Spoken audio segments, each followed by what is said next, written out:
Hello बच्चों, कैसे हो आप लोग। एक बार फिर से हम लोग न्यू क्लास को स्टार्ट कर चुके हैं। तो आप सबों का ज्ञान पल्लव एकेडमी के इस क्लास में बहुत बहुत स्वागत है। बीच बीच में कुछ डिस्टरबेंस होने के कारण मैं वीडियो उतना फ्रिक्वेंटली अपलोड नहीं कर पा रहा हूँ, और अभी भी फैन थोड़ा खराब हो जाने के कारण क्या है, बहुत ज़्यादा गर्मी हो रही है। आप लोग देख सकते हैं कि मैं पसीना से तरबतर हूँ, फिर भी आप लोगों के लिए मैं वीडियो बना रहा हूँ।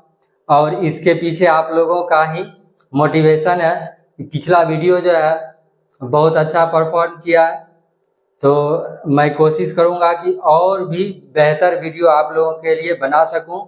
तो हम लोग अब इस क्रम में नवोदय विद्यालय की तैयारी करते हुए मैथमेटिक्स को पढ़ रहे हैं, जिसमें तीसरा चैप्टर शुरू करने वाले हैं। और तीसरे चैप्टर का नाम क्या है? दशमलव भिन्न, डेसिमल फ्रैक्शन। तो ये बहुत ही आसान है। जैसा हम लोग नॉर्मल एडिशन, सब्ट्रैक्शन, जोड़ घटाव, गुणा भाग ये सब पढ़ चुके हैं, उसी तरह से इसमें थोड़ा सा ध्यान रखेंगे तो क्वेश्चन सॉल्व हो जाएगा। तो सबसे पहले हम लोग समझते हैं कि डेसिमल यानी दशमलव भिन्न होता क्या है, डेसिमल फ्रैक्शन क्या होता है।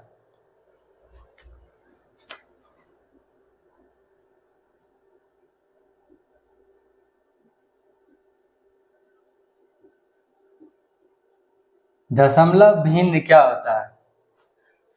वैसा भिन्न जिसका हर क्या हो, 10 हो या 10 का 10 के घात में। 10 के घात में मतलब क्या?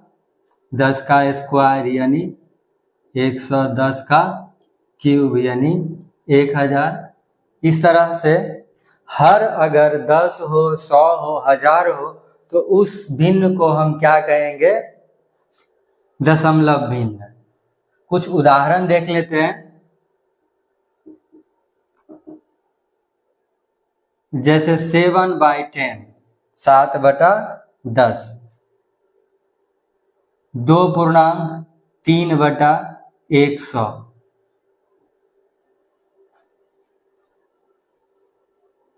23/1000।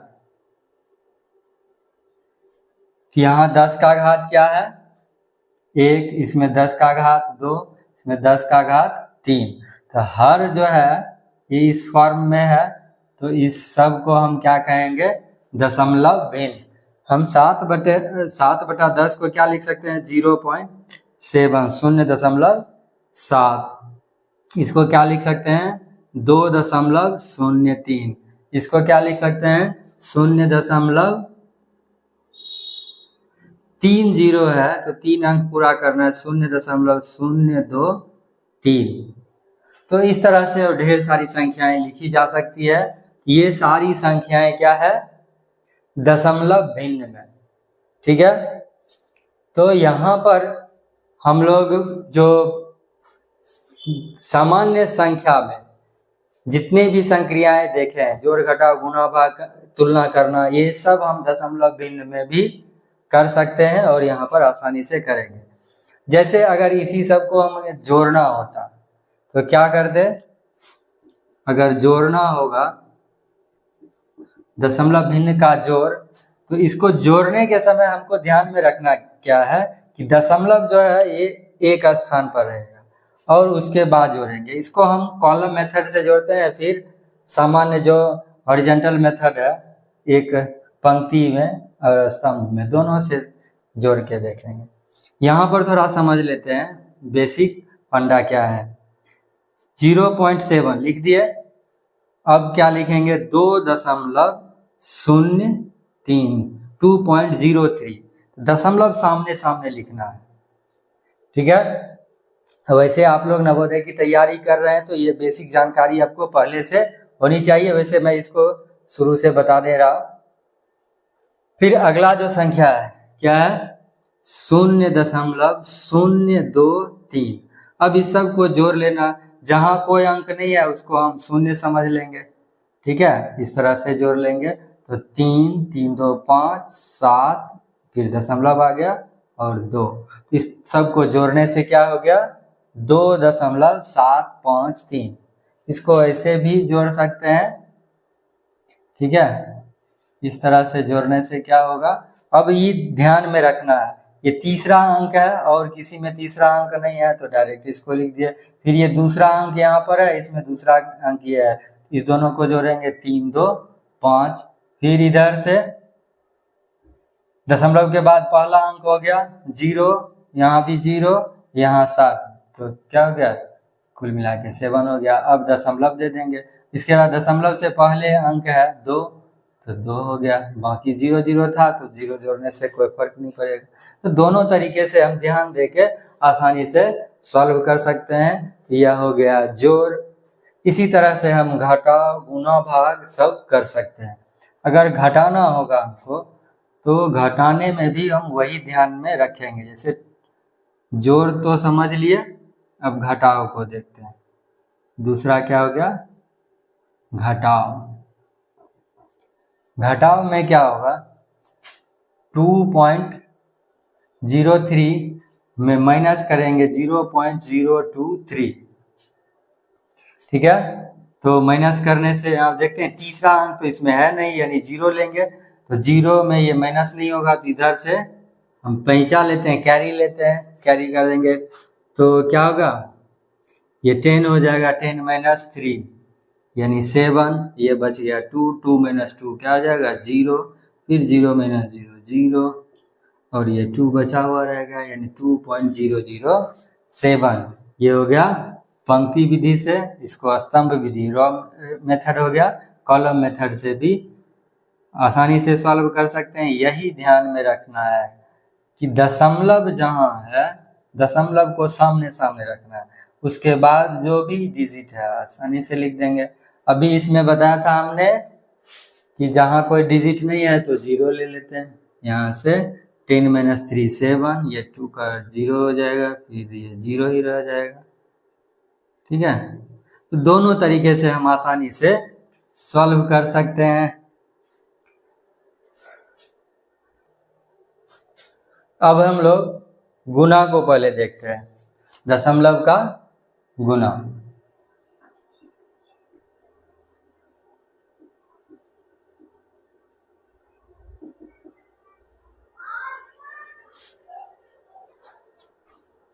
एक उदाहरण से समझते हैं।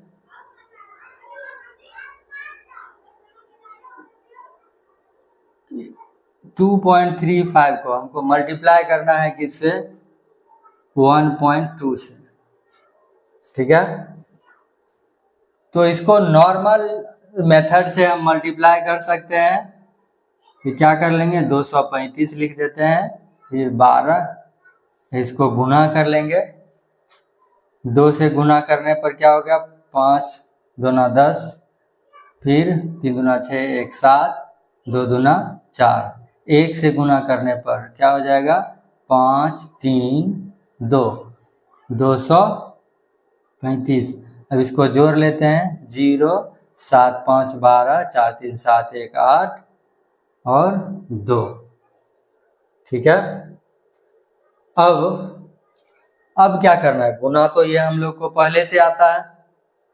इतना करने के बाद अब हम क्या करेंगे दशमलव का अंक गिनेंगे। इसमें 2 अंक और इसमें 1 अंक, 3 अंक हो गया। 3 अंक के बाद दशमलव देना है और शुरू किधर से करेंगे इकाई स्थान से।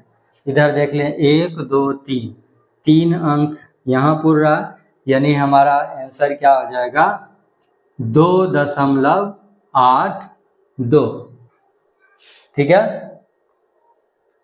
शून्य आगे इसका कोई इम्पोर्टेंस नहीं रहता है लास्ट में, इसलिए शून्य नहीं भी लिखेंगे तो भी हमारा आंसर सही होगा।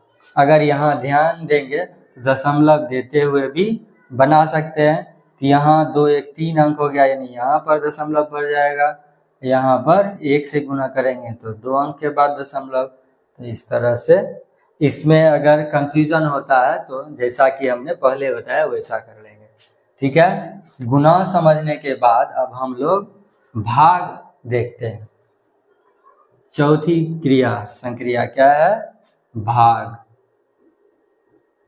गुना में क्या देख रहे हैं, दशमलव अंक जुट जा रहा है, भाग में क्या होगा, घट जाएगा। भाग को समझते हैं, इसे 1 या 13.5 लेते हैं और इसमें भाग देंगे हम किससे, 1.5 से।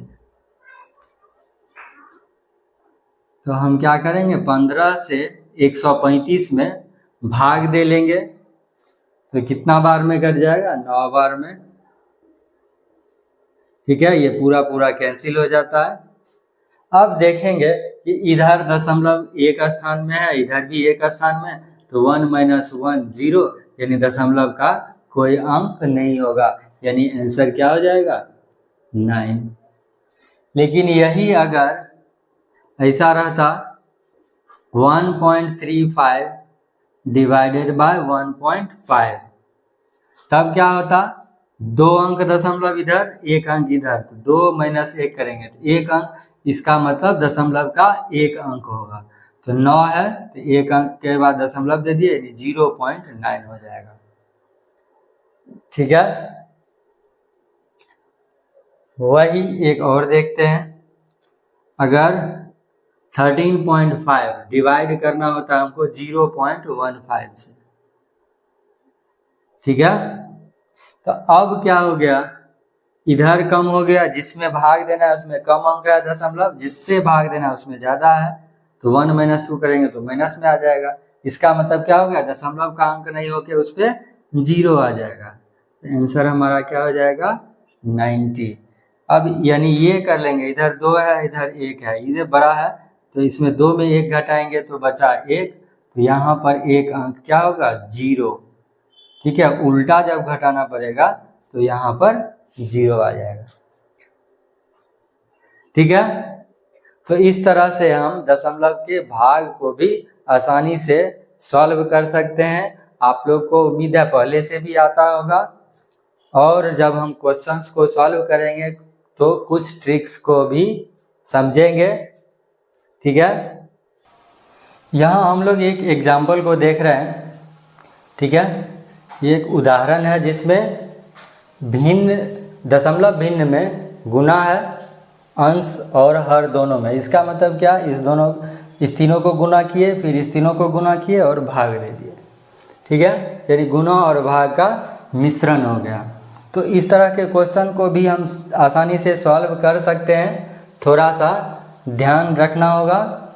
ठीक है, गुना में क्या करते हैं हम लोग, अभी हमने सीखा था, गुना में दशमलव को जोड़ लेते हैं, दशमलव में जितना भी अंक है उसको ऐड कर लेते हैं, और भाग में क्या करते हैं, घटा लेते हैं। तो हम सबसे पहले क्या करेंगे, दशमलव को हटाते हुए इसको लिख लेंगे, तो क्या हो जाएगा, 65 गुना 32 गुना 55, बहुत ही आसान हो जाएगा। और उसके बाद नीचे में हो जाएगा 16, 13 और 5। ठीक है, तो यहाँ देख सकते हैं 13 × 5 = 65, 5 और 5 कैंसिल हो गया, 16 दूना 32। आसानी से गुना करके हम आंसर लिख सकते हैं। लेकिन अब थोड़ा सा ध्यान देना है। अब क्या करेंगे, यहाँ नीचे में देख रहे हैं 1 2 1 3, 1 4 अंक हो गया, और हर में 4 अंक, और अंश में कितना है, 1 2 3 4 7। इसमें एक शायद 0 है। ठीक है, अगर यही इतना ही होगा तो हम देखेंगे क्या है, 7 अंक। ठीक है, कितना हो गया, 1 2 1 3 और 4 7 अंक, तो दोनों का अंतर कितना हो गया, 3। यानी 3 अंक के बाद दशमलव देना होगा। तो यहाँ से गिन रहे 1 2 3 अंक के बाद दशमलव दे दिए, यहाँ 0 कर दिए, यानी हमारा आंसर क्या होगा, 0.11। ठीक है, यही हमारा आंसर हो जाएगा। तो इस तरह से आसानी से हम क्वेश्चन को सॉल्व कर सकते हैं। कुछ और क्वेश्चंस को हम लोग सॉल्व करेंगे, उससे पहले कुछ फार्मूलाज को देख लेते हैं, कुछ आइडेंटिटीज़ को देखते हैं, उसको समझते हैं। ठीक है, क्योंकि इस तरह के क्वेश्चंस को सॉल्व करने में ये आइडेंटिटीज़ जो है हमें मदद करेगा। पहला है a प्लस बी का होल स्क्वायर, ये क्या होगा a square plus 2ab plus B square. दूसरा a माइनस बी का होल स्क्वायर, क्या हो जाएगा a square minus 2ab plus B square. तीसरा a square minus B square, ये क्या हो जाएगा a plus B into A minus B. ठीक है, अब ये 3 फार्मूला हो गया। इससे भी कई फार्मूला बना सकते हैं इसके हेल्प से। इसके हेल्प से कुछ फार्मूला और देखते हैं क्या क्या हो सकता है। तो इसी से हम ये भी फार्मूला बना सकते हैं, A square minus B square by A minus B equal to क्या हो जाएगा ए प्लस बी। और फिर ये भी लिख सकते हैं A square minus B square by A plus B equal to क्या हो जाएगा ए माइनस बी। तो इस सब फार्मूला का यूज़ करके हम सिंप्लीफिकेशन को बहुत ही आसान कर सकते हैं। ठीक है, फिर उसके बाद कुछ और फार्मूला, क्यूब वाला फार्मूला देखते हैं। ए प्लस बी का whole cube, A plus B का होल क्यूब क्या होता है formula, A cube plus B cube plus 3ab into A plus B. इसको मल्टीप्लाई करके 3a स्क्वायर बी और 3ab स्क्वायर ये भी लिखा जा सकता है। अगला फार्मूला a माइनस बी का होल क्यूब, ये इसको लिख सकते हैं A cube minus B cube minus 3ab into A minus B. इसको भी मल्टीप्लाई करके भी लिख सकते हैं, तो हो जाएगा A cube minus B cube minus 3a square B plus 3ab square. ठीक है, इसमें फैक्टर वाला भी फॉर्मूला आ जाता है। फैक्टर का फॉर्मूला क्या हो जाएगा, क्यूब वाला जो फैक्टर होता है A cube plus B cube बराबर क्या होगा A plus B into A square minus A B plus B square. इससे भी हम फार्मूला कुछ जनरेट कर सकते हैं, A cube plus B cube by A square minus A B plus B square equal to क्या हो जाएगा ए प्लस बी।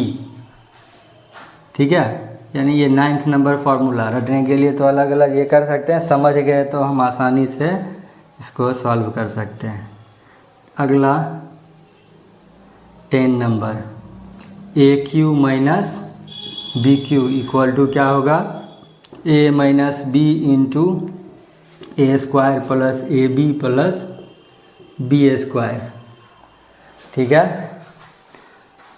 तो एक फार्मूला ये हो गया। इसी से संबंधित फार्मूला एक और क्या आ जाएगा, A cube minus B cube by A square plus A B plus B square equal to क्या हो जाएगा ए माइनस बी। सिंप्लीफिकेशन में इस तरह का जो फार्मूला है बहुत हेल्प करेगा। इस फार्मूला का यूज़ करने से हम सेकेंड्स में बहुत सारे क्वेश्चन को सॉल्व कर सकते हैं।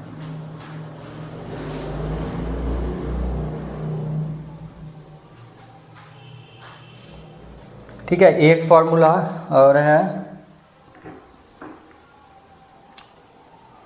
ए प्लस बी का whole square plus A minus B का whole square by A square plus B square equal to क्या हो जाएगा 2। अगर इस फॉर्मेट में देखते हैं कोई क्वेश्चन तो डायरेक्ट आंसर 2 लिखेंगे।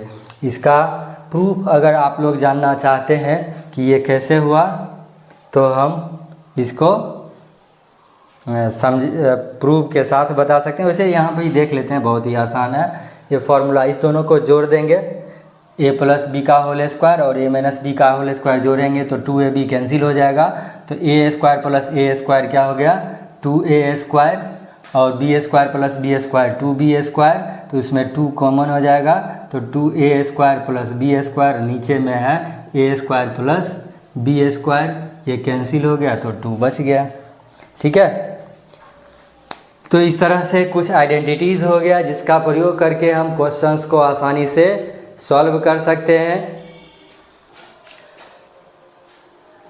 कुछ एग्जाम्पल्स को हम लोग देखते हैं। सिंपल एग्जाम्पल तो जोड़ घटा गुणा भाग हम लोग समझ चुके हैं और इस तरह के क्वेश्चंस को आप लोग आसानी से सॉल्व कर लीजिएगा।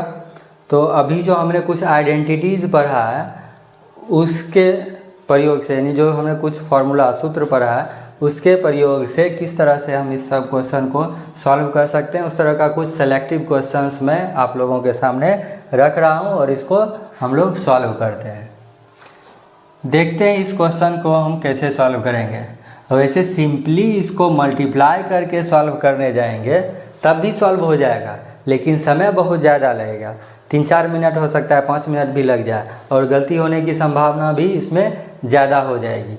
लेकिन अगर हम इसमें अपना कुछ ट्रिक यूज़ करें, जो हमने वितरण नियम डिस्ट्रीब्यूटिव लॉ पढ़ा है उसका प्रयोग कर लें तो ये बहुत ही आसान हो जाएगा और इसमें गलती होने की संभावना नहीं के बराबर, और आंसर हम कुछ 5 से 10 सेकंड के अंदर दे सकते हैं। जैसे यहाँ पर हम क्या देख रहे हैं, इसमें सब में कॉमन है तो हम क्या कर लेंगे 3.54 कॉमन ले लेंगे, तो बच जाएगा क्या यहाँ पर 4.12 प्लस 3.56 माइनस 6.68। ठीक है, अब इसके बाद 3.54 ये कितना हो जाएगा 4 3 7 और 5 1 6 6 8। ठीक है, जोड़ के आप लोग देख लीजिए 6 2 8 5 1 6 4 3 7, इसमें घटा लेंगे क्या 6.68, तो क्या बच जाएगा 3.54 इंटू इसमें माइनस करेंगे तो 1 और 1 से मल्टीप्लाई करने पर यही आंसर हो जाएगा। तो इस तरह से ये तो समझाने के लिए हमने इतना टाइम लगाया, लेकिन अगर इसका हम कैलकुलेशन मन में भी कर सकते हैं, यहाँ देखते ही समझ जाएंगे कि ये कॉमन आ जाएगा, फिर इस दोनों को मन में कैलकुलेट करेंगे 4 3 7 ऐसे करके मन में कैलकुलेशन कर सकते हैं और देख लेते हैं कि 1 का ही डिफरेंस है, तो यानी 1 से मल्टीप्लाई करेंगे तो कोई फ़र्क नहीं पड़ेगा, यानी हमारा आंसर ये आ जाएगा। बहुत ही प्रैक्टिस करने के बाद बहुत ही आसानी से बहुत कम समय में इसको हम लोग सॉल्व कर सकते हैं। तो इस तरह से फिर अगला क्वेश्चन देखते हैं। इसको सॉल्व करने के लिए हम क्या करेंगे, इस तरह का कोई भी क्वेश्चन रहेगा तो हम नॉर्मल तरीके से भी बना सकते हैं, उसमें कुछ टाइम ज़्यादा लगेगा, थोड़ा सा सोचने के बाद देखेंगे तो हमें कम समय लगेगा। यहाँ पर 12.5 का होल स्क्वायर है इंटू 7.6 है, डिवाइड करना है, और इधर का है ऑफ, यानी ये दोनों एक साथ मल्टीप्लाई होके तब इसमें डिवाइड होगा, तो इसका मतलब वो क्या हो जाएगा नीचे आ जाएगा। ठीक है, 2.5 इंटू 1.9। अब यहाँ देख रहे हैं दोनों में एक एक पॉइंट ही है, डेसिमल के बाद एक ही डिजिट है, तो ये 4 हो जाएगा। अब इसके बाद यहाँ पर देखेंगे इसका मतलब क्या हो गया, इसको दो बार लिख लेते हैं, 12.5 इंटू 12.5, तो इससे डिवाइड अगर करेंगे तो कितना होगा 5 टाइम्स में कट जाएगा। अब क्या कर सकते हैं हम लोग, यहाँ पर 4 से इसको मल्टीप्लाई करेंगे तो 20 हो जाएगा, 1 0 आ गया तो इसका दशमलव गायब हो जाएगा, और 2 से गुना कर देंगे 250। बहुत ही आसानी से हम इसका आंसर निकाल सकते हैं। ठीक है, हो सकता है कहीं कहीं पर एकदम इस तरह से कैंसिल नहीं हो तो उसको हम डिवाइड करके कर सकते हैं। तो ध्यान देने पर अधिकांश क्वेश्चन जो है बहुत कम समय में, पिछले वीडियो में भी हमने बताया था कि बहुत कम समय में क्वेश्चन को आसानी से सॉल्व कर सकते हैं। तो इस तरह से दूसरा क्वेश्चन सॉल्व हो गया। अब अगला क्वेश्चन सॉल्व करते हैं, तीसरा नंबर क्वेश्चन। इसको अभी हमने फार्मूला पढ़ा था उससे सॉल्व करेंगे तो बहुत ही आसानी से सॉल्व हो जाएगा। ये देखते हैं सेम संख्या है, यानी a इंटू ए स्क्वायर हो जाएगा, minus b into B square, यानी A square minus B square हो गया, और डिवाइड किससे करेंगे, ए माइनस बी से, तो बचेगा क्या, ए प्लस बी। ये तो हमें फॉर्मूला ध्यान में रखना है, और एग्ज़ाम में क्या करना है, जैसे इसको देखेंगे तो हम ए प्लस बी यानी दोनों को ऐड कर लेंगे, यानी 7.6 प्लस 2.4 कर लेंगे, ये क्या हो जाएगा 10 हमारा आंसर हो जाएगा। ये फटाक से हम लोग 5 सेकेंड भी बहुत हो गया, देखते ही आंसर लिखेंगे। इस तरह का क्वेश्चन मिले तो देखते ही आंसर लिखना है। अगला जो क्वेश्चन है, इसको देखने में तो बहुत भयंकर लग रहा है, बड़ा लग रहा है, लेकिन अभी जो हमने फॉर्मूला पढ़ा उसको अगर यूज़ करेंगे तो पलक झपकते ही इसका आंसर लिख सकते हैं। अगर गौर से देखेंगे तो ये सेम संख्या है, यानी ए स्क्वायर हो गया minus A B plus B square, A square minus A B plus B square, और नीचे में देखेंगे तो ये तीनों सेम है और ये तीनों सेम है, यानी A cube plus B cube, A cube plus B cube, A cube plus B cube by A square minus A B plus B square. इसका फॉर्मूला हमने अभी पढ़ा था ए प्लस बी। बस हो गया, काम ख़त्म। इसका उल्टा है तो इसलिए उल्टा कर देंगे तो इस पलट जाएगा, यानी 1/a प्लस बी, ये हमारा आंसर हो जाएगा।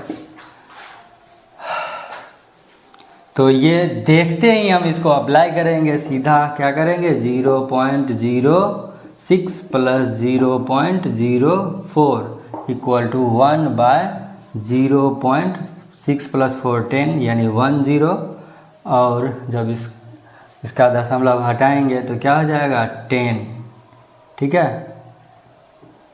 वो 0 का कोई वैल्यू नहीं होता, तो एक अंक दशमलव है तो 1 0 बैठ जाएगा, यानी आंसर हमारा क्या हो जाएगा 10, ठीक है।